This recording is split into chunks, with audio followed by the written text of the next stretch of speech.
The false corporate media headline about Catholic nuns dumping 796 dead babies into a septic tank is circulating again. This is a fake narrative that's been circulating in the mainstream media since, I think, 2012. It goes back as far at least as 2014. Here's the truth. 796 children died at the Tuam Mother and Baby Home between 1925 and 1961. This is tragic, but it is not suspicious. It averages to about 21 deaths per year in a poor, under-resourced institution caring for sick, abandoned children in a time before antibiotics and modern medicine. Hospitals from the 1930s to the 1950s saw thousands of infant deaths over similar periods. Tuam's number is not unusually high, it's actually statistically low. In 2012, Catherine Corliss, a local historian, paid for public death certificates that were filed by the nuns. Now, as an aside, they weren't nuns. That's just what people outside the church sort of ignorantly call any female consecrated religious person who's Catholic. They were actually sisters, and it's quite different. But I won't get into that. Because Catherine couldn't find marked graves to go along with the death certificates that she had pulled from the government, this became the basis for a fake story about the sisters dumping 796 dead babies into a septic tank. The remains of 796 babies have never been found anywhere on this site, let alone in a septic tank. It's a totally fabricated story. In reality, there was a marked cemetery and a crypt on the site.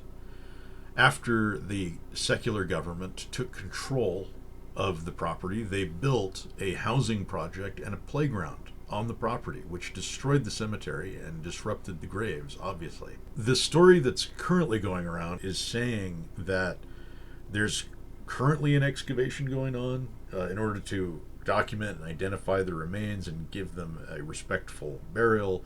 I don't really know what this is about because the Irish government already excavated this site back in 2017, and they did not find a septic tank. What they found was a multi-chambered underground vault that contained human remains. In other words, a crypt. Now, this is not unusual. Ossuary and vault burials are very common in Catholic traditions, especially among the poor. These children were not dumped or discarded. They were buried, likely with care, and then the secular government destroyed their resting place. This same lie played out in Canada. You might remember headlines that read something like 215 Indigenous children found in a mass grave on a Catholic school property in Canada. In that case, no bodies were found, no excavations were ever done. The radar that was used could not identify bones, let alone identify them as the bones specifically of Indigenous children.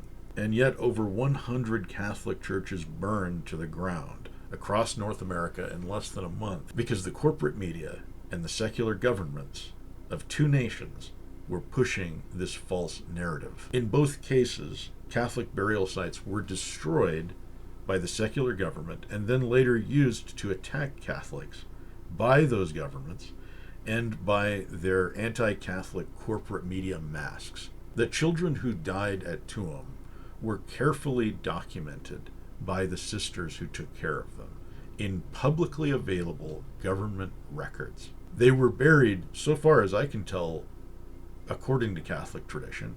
The government destroyed their graves and has now found it expedient to blame us for their crime. It was the world who forgot these children, the secular governments who tried to erase them, not the church. Many of you will say that you still believe the story is true even after hearing this explanation, and that is because you are afraid that the people you've placed in control of your life will turn on you in the same way that you've seen them turn on me. It's not because I'm crazy or misguided. It's not because I'm politically compromised. It's because you are weak.